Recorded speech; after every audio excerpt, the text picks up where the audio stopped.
فخر محسوس ہوتا تھا، لیکن آپ جس حیثیت سے مشہور تھے وہ وجہ شہرت تھی۔ اگر آپ کے نام کے حوالے سے اگر دیکھیں، میں نے آپ کو پہلے بھی بتایا تھا، بات کی جائے، میں نے ایک پوائنٹ آپ کا نیچے لکھ دیا ہے، اوور آل اس میں کوئی ایشو نہیں ہے، یہی پوائنٹ آپ اگر اوپر بھی دیکھیں تو اسد اللہ خان غالب تھا۔ پہلا جو آپ کا تخلص تھا وہ اسد استعمال ہوتا رہا ہے، لیکن آپ کا جو بعد میں جو تخلص بنا وہ غالب تھا، اور اسی آخری زندگی کے ایام تک جو ہے وہ غالب ہی آپ کا مشہور رہا۔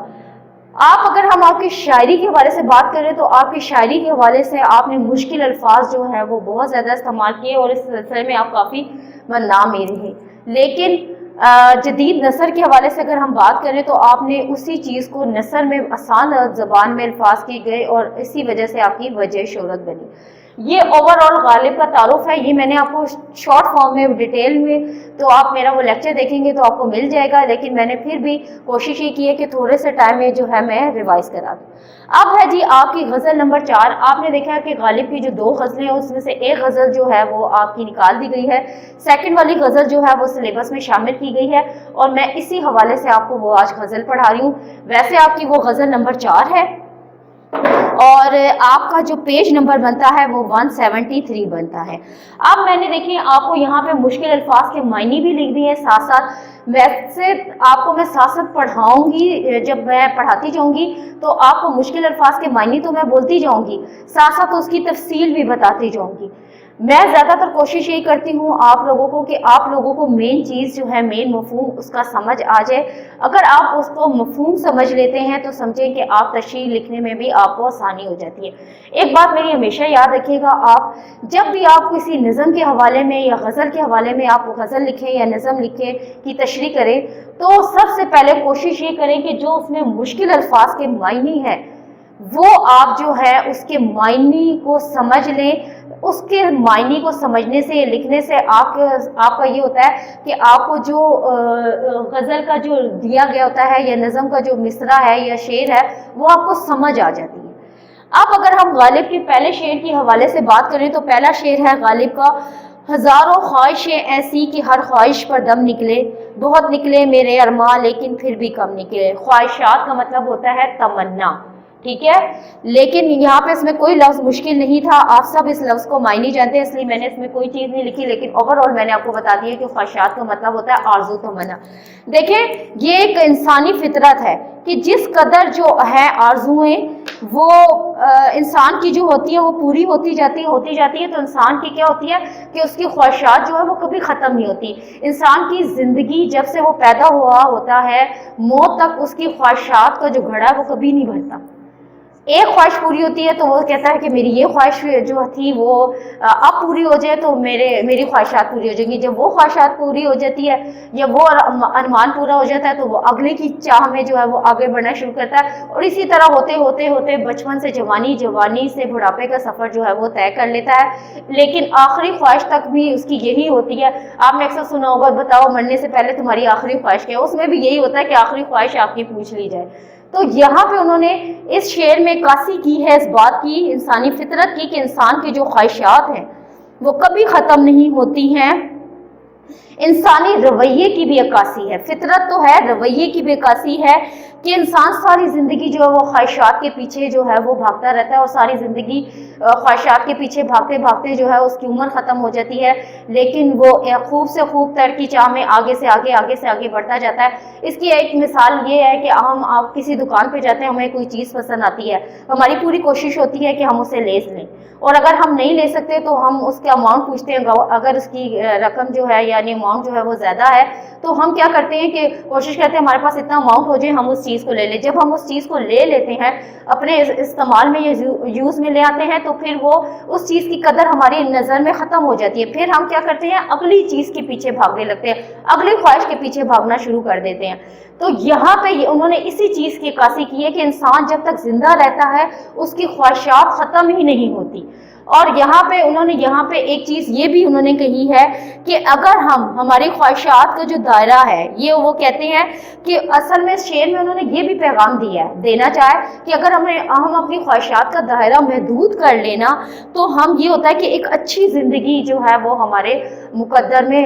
بن سکتی ہے، یا ہم ایک اچھی زندگی گزار سکتے ہیں۔ دیکھیں میں نے ایک ایک کر کے حوالہ شعر لکھا ہے، ایک حوالہ شعر میں آپ کو خود بھی بول دوں گی اورلی زبانی، اور ایک میں نے لکھ دیا ہے خواہشات کے حوالے سے۔ دیکھیں تو پہلا جو شعر ہے یہ ہے، سب خواہشیں پوری ہو فراز ایسا نہیں ہے، سب خواہشیں پوری ہو فراز ایسا نہیں ہے، جیسے کوئی اشعار مکمل نہیں ہوتا، جیسے کوئی اشعار مکمل نہیں ہوتا۔ ایک اور حوالہ شعر اس کا ایڈ کر دیتی ہوں، انسان کی خواہش کی کوئی انتہا نہیں، انسان کی خواہشوں کی کوئی انتہا نہیں، 2 گز زمین بھی چاہیے 2 گز کفن کے بعد۔ انسان کی خواہشوں کی کوئی انتہا نہیں، 2 گز زمین بھی چاہیے 2 گز کفن کے بعد۔ اب ہے جی شعر نمبر 2 غزل کا، ڈرے کیوں میرا قاتل کیا رہے گا اس کی گردن پر، پہلی لائن میں کوئی لفظ مشکل نہیں، وہ خون جو چشمے تر سے عمر بھر دم بدم نکلے۔ چشمے تر کا مطلب دیکھیں، چشم کا مطلب ہوتا ہے آنکھ، تر کا مطلب ہوتا ہے گیلا، یہاں مراد ہے آنسوؤں سے بھری آنکھ، ٹھیک ہے، چشمے تر آنسوؤں سے بھری آنکھ، اور اس کا دم بدم کا مطلب ہوتا ہے لمحہ و لمحہ نکلے۔ اس میں جو ہے وہ غالب جو ہے شعر میں وہ یہ کہتے ہیں کہ اپنا انہوں نے مخصوص لب و لہجہ جو ہے وہ اس شعر میں استعمال کیا ہے، طنزیہ انداز میں محبوب کو بھی ایک طرح سے مخاطب کیا ہے، اور اس کی جو محبوب کی جو سنگ دلی ہے اس کی بھی وضاحت کی ہے۔ وہ یہاں پہ یہ کہتے ہیں، آپ کو یہ بات تو پتہ ہے کہ انسان جب مسلسل روتا ہے یا جب اس کے آنکھ سے آنسو نکلتے ہیں تو وہ جو آنکھ ہے وہ ریڈ ہو جاتی ہے، یہ تکلیف کی شدت جو ہے وہ بیان کی جاتی ہے کہ اگر آنکھ ریڈ ہوگی تو اس کا مطلب یہ نہیں ہے کہ آنکھ سے خون بہنے لگ رہا ہے، یہ تکلیف کی شدت کے حساب سے بیان کی گئی ہے۔ تو یہاں پہ وہ یہ کہتے ہیں کہ شاید غالب کہتے ہیں کہ میرا جو قاتل ہے، جو مجھے قتل کرنے والا، یعنی میرا محبوب، یہاں قتل کرنے سے مراد، قاتل سے مراد جو ہے وہ محبوب کو لیا گیا ہے، قاتل محبوب کو لیا گیا ہے۔ تو یہاں وہ یہ کہتے ہیں کہ میرا محبوب اس وجہ سے اس خوف میں مبتلا ہے کہ میرے قتل کرنے کے بعد اس کے اوپر الزام آئے گا، تو جب میں اس کو یہ بات بتانا چاہتا ہوں کہ ایسا نہیں ہوگا، کیونکہ میری آنکھوں سے جو ہے وہ میرے جو دل کا ہے یا میرے جسم کا جو سارا خون ہے وہ بہہ چکا ہے، اور میرا قاتل جو ہے وہ اس چیز سے بالکل پریشان نہ ہو کہ لوگ اس کو الزام دیں گے یا اس کو بلیم کریں گے، ایسا نہیں ہوگا، اور میں جو ہوں اپنی موت مر جاؤں گا اور لوگوں کو پتہ نہیں چلے گا کہ میں کیسے مر گیا، کیونکہ میرے تو جسم میں خون ہی نہیں ہوگا، اور وہ جو خون ہے وہ میری آنکھوں سے بہہ چکا ہوگا، تو میرا جو محبوب ہے اسے ڈرنے کی ضرورت نہیں ہے۔ قاتل سے مراد میں پھر بتا رہی ہوں محبوب کو لیا گیا ہے، اور انہوں نے یہاں طنزی انداز میں محبوب کو شعر کا جو ہے وہ بیان کیا ہے کہ میرا جو محبوب ہے وہ اس بات سے مت ڈرے کہ میرا جو قتل کا الزام ہے وہ اس کے اوپر آئے گا۔ اور وہ اپنے یہاں انہوں نے ایک چیز اور بھی بتائی ہے کہ انسانی تقاضا یہ ہے کہ اگر کسی کے رویے سے کسی کو تکلیف ہوتی ہے تو وہ اپنے رویوں پر نظر ثانی کرے، یعنی محبوب کو یہ کہا گیا ہے کہ اگر تمہاری وجہ سے مجھے تکلیف ہے تو اس چیز کو دیکھو کہ میں کس عذاب میں یا کس تکلیف میں مبتلا ہوں۔ اور انہوں نے یہ اس چیز کی بھی وضاحت کی ہے کہ میرے جو لیکن اکثر ایسا ہوتا ہے کہ لوگ جو ہے وہ لوگوں کی تکلیفوں کو اگنور کر دیتے ہیں، نہیں جانتے، وہ یہی کہا جاتا ہے نا کہ جب تک آگ آپ کے اپنے گھر میں نہ لگے آپ کو آگ کی شدت کا اندازہ نہیں ہوتا۔ تو یہاں پہ انہوں نے اسی چیز کو کہا کہ میرا جو محبوب ہے بے فکر ہو جائے، میرے قتل کا الزام اس پہ نہیں آئے گا، کیونکہ میں تکلیف کی شدت سے مر چکا ہوں، اور لوگوں کو یہی بات پتہ ہے کہ میرا جو خون ہے وہ میری آنکھوں سے نکل چکا ہے اور یہی میرے موت کا سبب بنے گا، لیکن کسی کو یہ نہیں پتہ چلے گا کہ میرا محبوب کس وجہ سے جو ہے وہ میرے محبوب کا نام یہاں نہیں آئے گا، ٹھیک ہے۔ اس کا حوالہ شعر دیکھیں، اس سادگی پہ کون نہ مر جائے اے خدا، لڑتے ہیں اور ہاتھ میں تلوار بھی نہیں، اس سادگی پہ کون نہ مر جائے اے خدا، لڑتے ہیں اور ہاتھ میں تلوار بھی نہیں۔ اگلا دیکھیں اس کا ایک اور شعر ہے، اثر اس کو ذرا نہیں ہوتا، رنج و راحت فضا نہیں ہوتا، تم ہمارے کسی طرح نہ ہوئے ورنہ دنیا میں کیا نہیں ہوتا۔ اب آ جائیں جی اس کے تیسرے شعر کی طرف، نکلنا خود سے آدم کو سنتے آئے ہیں لیکن بہت بے آبرو ہو کر تیرے کوچے سے ہم نکلے۔ خلد کہتے ہیں جنت، بے آبرو کا مطلب ہوتا ہے بے عزت ہونا، کوچا کہتے ہیں گلی کو۔ تو یہاں پہ دیکھیں خلد اور آدم کا ذکر آیا ہے، یہاں پہ صنعت تلمی کی طرف اشارہ کیا گیا ہے۔ میں نے آپ کو پہلے بھی بتایا تھا کہ صنعت تلمی لغوی معنی ہے اس کا اشارہ کرنا، تو شعر میں کوئی لفظ ایسا یا کوئی چیز ایسی ایڈ ہو جاتی ہے جو ہمارے کسی واقعے کی طرف اشارہ کرتا ہے۔ یہاں پہ جو شاعر ہے انہوں نے یہ مراد لیا ہے کہ حضرت آدم علیہ السلام کو جو ہے جنت سے نکالا گیا تھا، یہاں حضرت آدم علیہ السلام والا واقعہ ایڈ ہوگا کہ ان کو ان کی نافرمانی کی وجہ سے جو انہوں نے ان کی بات اللہ تعالیٰ کی نہیں مانی تھی، اس سزا کے طور پہ جو ہے انہیں جنت سے نکالا گیا تھا۔ تو یہاں پہ انہوں نے اس چیز کو بیان کیا ہے کہ حضرت آدم نے غلطی کی تھی تو ان کو اس جنت سے نکالا گیا، لیکن مجھ سے کیا غلطی سرزد ہو گئی جو میں جو ہوں محبوب کے کوچے سے نکالا گیا ہوں۔ ٹھیک ہے، بڑے بے آبرو ہو کر تیرے کوچے سے نکلے گئے، پہلی لائن میں صنعت تلمی کا اشارہ، واقعے کی طرف اشارہ، اور انہوں نے یہ بتایا کہ ہاں ان سے غلطی ہو گئی تھی تو ان کو نکالا گیا، لیکن یہاں مجھ سے کون سی غلطی ہو گئی ہے جو میں تیرے کوچے سے نکلا ہوں۔ عاشق جو ہوتا ہے وہ جان ہتھیلی پہ رکھ کر جو ہے وہ محبوب کے کوچے کی طرف جاتا ہے، اور لیکن محبوب جو ہوتا ہے وہ اس کے جذبات کی قطعی پرواہ نہیں کرتا، اسے دھکا دے کے اس گلی سے نکال دیتا ہے، اور عاشق اگر خوددار ہو تو وہ جو ہے اس چیز کو، اس بے عزتی کو جو ہے وہ قبول نہیں کرتا۔ تو اس حوالے سے جو ہے یہاں شاعر نے اس بات کی نشاندہی کی ہے کہ ہمیں بڑا بے عزت ہو کر یا ہمیں بے آبرو کر کے تو نے بڑے کوچے سے نکالا ہے۔ حوالہ شعر دیکھیں، بے آبرو ہو کے بڑی چوٹ دل پر کھائے ہیں، یار کے کوچے میں سب کچھ لٹا کے آئے ہیں۔ بے آبرو ہو کے بڑی چوٹ دل پر کھائے ہیں، یار کے کوچے میں سب کچھ لٹا کے آئے ہیں۔ ایک اور شعر لکھ لیں اس کا، ہوئے مغرور وہ جب آہ میری بے اثر دیکھی، ہوئے مغرور وہ جب آہ میری بے اثر دیکھی، ہوئے مغرور وہ جب آہ میری بے اثر دیکھی، کسی کا اس طرح یا رب دنیا میں بھرم نکلے، کسی کا اس طرح یا رب دنیا میں بھرم نکلے۔ تین شعر آپ کے میں نے کمپلیٹ کروا دیے، اب آ جائیں جی چوتھے کی طرف، بھرم کھل جائے ظالم تیری قامت کی درازی کا، اگر اس طرح پہ پیچو خم کا پیچو خم نکلے۔ بھرم کھل جانا، اصلیت ظاہر ہو جانا، بھرم کھل جانا، اصلیت ظاہر ہو جانا۔ قامت کا مطلب ہوتا ہے قد میں اونچا ہونا، درازی کا مطلب ہوتا ہے لمبا۔ اگر اس ترہ پیچو خم کا پیچو خم نکلنا، ترہ مطلب ہوتا ہے پگڑی کا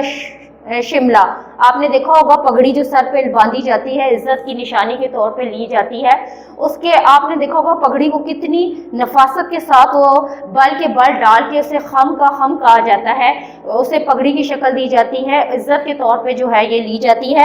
یہاں پہ اگر دیکھا جائے تو دو طرح کی اس کے پہلو نکلتے ہیں اس شعر کے۔ ایک پہلو یہ نکلتا ہے، دیکھیں یہاں پہ غالب نے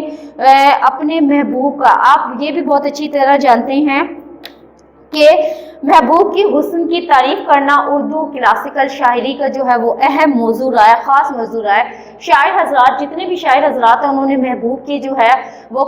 کبھی اس کی قدامت کے، کبھی اس کے گیسوؤں کے، کبھی ان کی آنکھوں کے، کبھی اس کے سراپے کی تعریف کی ہے۔ بڑی ساری غزلیں آپ کو ملیں گی جو مختلف جو شاعر ہیں انہوں نے ان حوالوں سے بات کی ہے کہ کسی نے بالوں پہ، کسی نے آنکھوں پہ۔ یہاں پہ انہوں نے محبوب کی جو بتائی ہے کہ تیری جو خوبصورتی کی وجہ ہے وہ تیرا دراز قد ہے،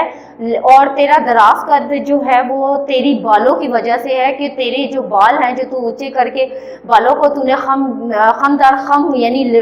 پیر در پیر جو تو نے اپنے بالوں کو لپیٹا ہے، اگر تیرے بال کھل جائیں تو تیری دراز قد جو ہے یعنی اونچے قد کا جو ہے وہ راز کھل جائے جو تیری بالوں کی مرہون منت ہے۔ ایک حوالہ شعر کا یہ بنتا ہے، دوسرا حوالہ یہ بنتا ہے کہ انہوں نے یہ بتایا ہے محبوب کے رویے پہ چوٹ کی ہے انہوں نے کہ اگر لوگوں کو پتہ چل جائے کہ تیرا عاشق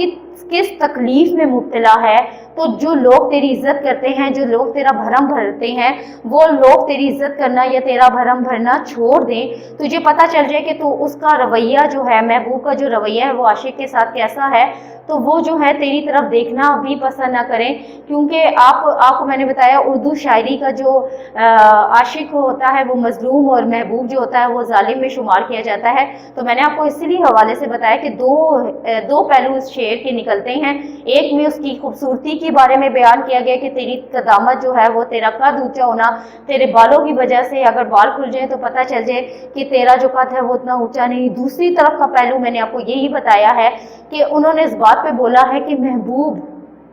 کہ جو ظلم ہے عاشق پہ، جو وہ نظر انداز کرتا ہے، اس سے بات نہیں کرتا یا اس پہ ظلم و ستم ڈھاتا ہے، اگر لوگوں کو تیرے بات کھل جائے یا تیری جو ہے وہ درازی کیا یعنی جو تیرا بھرم ہے وہ کھل جائے تو لوگوں کے سامنے تیری کیا عزت رہ جائے. اس کا حوالہ اشعار دیکھیں. نگاہ برق نہیں چہرہ آفتاب نہیں، نگاہ برق نہیں چہرہ آفتاب نہیں، وہ آدمی ہے مگر دیکھنے کی تاب نہیں. نگاہ برق نہیں چہرہ آفتاب نہیں، وہ آدمی ہے مگر دیکھنے کی تاب نہیں. اسی کا ایک اور جو ہے وہ حوالہ اشعار ایڈ کر دیتی ہوں. میر ان نیم باز آنکھوں میں ساری مستی شراب کی سی ہے. اب آ جاتے ہیں ہم اگلے شعر کی طرف. اگلا شعر دیکھیں جی. محبت میں نہیں فرق مرنے اور جینے کا، اسی کو دیکھ کر جیتے ہیں جس کافر پہ دم نکلے. اچھا جی، اب ہے آپ لوگوں کا شعر نمبر 5. ہوئی جن سے توقع خستگی کی داد پانے کی، وہ ہم سے بھی زیادہ خستہ تے ستم نکلے. دیکھیں اس شعر میں کوئی ایسا لفظ مشکل نہیں ہے جو میں آپ کو بتاتی. توقع کا مطلب ہوتا ہے امید، خستگی کا مطلب ہوتا ہے بری حالت میں. اب یہاں پہ انہوں نے کیا کہا ہے کہ دیکھیں یہاں پہ شعر میں انہوں نے بتایا ہے جن لوگوں کی مجھے ضرورت تھی یا اظہار ہمدردی کے لیے کی ضرورت تھی، وہ میرے سے زیادہ، جب مجھے کوئی تکلیف ہوئی، جب مجھے کوئی درد ہوا اور میں نے سوچا کہ میں جا کے کسی کو اپنا حال سناؤں. کہتے ہوتے ہیں کہ انسان کو جب کوئی مصیبت آتی ہوتی ہے یا کوئی اسی تکلیف میں مبتلا ہوتا ہے، کوئی انسان جو ہوتا ہے جیسے اس کا دوست ہو گیا، بھائی ہو گیا، سسٹر ہوگی، ان کی بات سنتی ہیں تو انسان کی تکلیف جو ہے اس کا گراف سمجھے، یہ تکلیف جو ہے وہ ختم تو نہیں ہوتی لیکن کم ضرور ہو جاتی ہے. تو یہاں پہ انہوں نے یہی بات لی ہے کہ میں نے سوچا کہ میں اپنی تکلیف کا حوالہ اپنے دوست سے یا کسی سے کروں تو جو ہے میری جو تکلیف ہے میں اس کے کندھے پہ سر رکھ کے رو سکوں یا میری جو تکلیف کی شدت ہے وہ کچھ کم ہو جائے. لیکن جب میں نے اپنا حال سنانا شروع کیا تو مجھے پتہ لگا کہ میرے سے تو زیادہ تکلیف اس کی موجود ہے. یہاں پہ اگر میں دیکھوں تو انہوں نے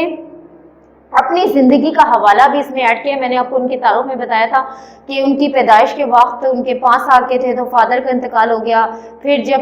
تقریباً 3-4 سال اپنے چچا کے پاس رہے، ان سے بہت اٹیچ تھے، اس وقت ان کا انتقال ہو گیا. پھر ان کی شادی بہت چھوٹی عمر میں ہوگی، پھر ان کا پینشن بند ہو جانا، اولاد کا مر جانا، یہ ساری چیزیں جو ہیں ان کی زندگی کے درد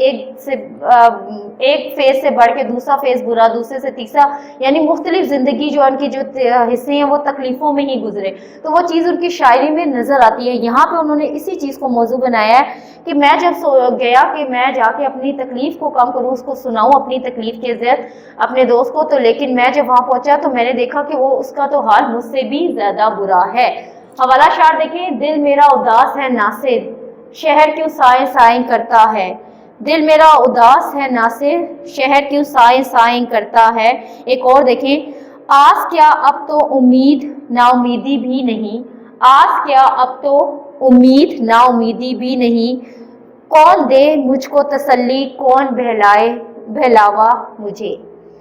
کون دے مجھ کو تسلی کون بہلاوا مجھے. اب آ جائیں جی سیکنڈ لاسٹ کے شعر کی طرف. محبت میں نہیں فرق مرنے اور جینے کا، اسی کو دیکھ کر جیتے ہیں جس کافر پہ دم نکلے. کافر پہ مراد یہاں پہ محبوب کو لیا گیا ہے. تو یہاں انہوں نے جو ہے انسان کے جذبات کی عکاسی کرتا ہے یہ شعر، محبت کی کیفیت، محبت کی شدت کو بیان کیا ہے. انہوں نے یہاں اس چیز کو بیان کیا ہے کہ محبت میں مرنا اور جینا معنی نہیں رکھتا. محبت ایک ایسا راستہ ہے جس میں انسان زندہ رہے یا موت کو گلے لگا لے، دونوں برابر ہے. اور اگلے ہی مصرے میں، یہ جو اگلا ہی مصرع ہے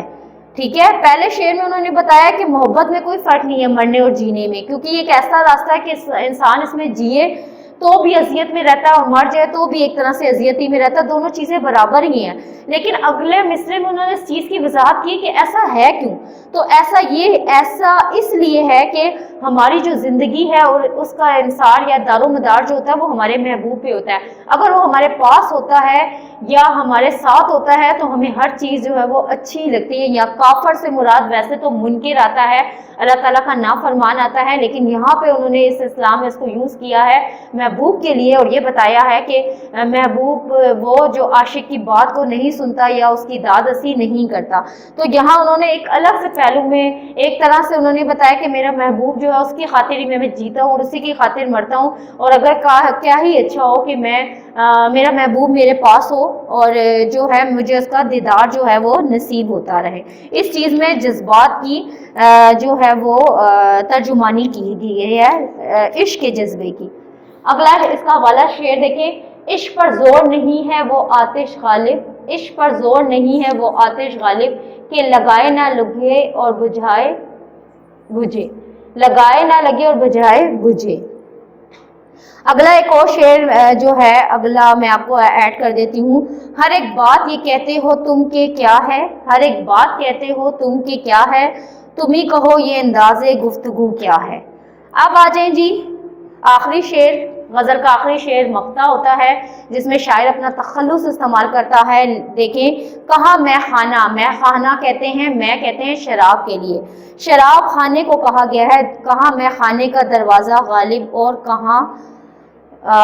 نصیحت کرنے والا، یعنی واس کہتے ہیں نصیحت کرنے والے کو، پر اتنا جانتے ہیں کل وہ جاتے تھے کہ ہم۔ یہاں پہ انہوں نے اس شعر میں پہلو کی طرف عکاسی کی ہے کہ مجھے نصیحت کرنے والا ہے کہ میں شراب خانے کیوں جاتا ہوں، میرا ادھر سے گزر ہوا اور میں جب شراب خانے میں داخل ہو رہا تھا تو میں نے وہاں ان لوگوں کو دیکھا جو واس یعنی جو نصیحت کرنے والے تھے وہ وہاں سے نکل رہے تھے۔ یہاں اس شعر میں انہوں نے وہ زندگی کا وہ پہلو بتایا ہے منافقینوں کے، کہ لوگ سامنے کچھ ہوتے ہیں اور پیٹھ پیچھے کچھ ہوتے ہیں۔ یہاں انہوں نے ان کے دوہرے رویے پہ بات کی ہے کہ مجھے جو ہے وہ نصیحت کرتے ہیں کہ میں شراب خانے میں کیوں جاتا ہوں یا میں جو اپنی زندگی اور گناہوں میں کیوں ضائع کر رہا ہوں، لیکن جب میں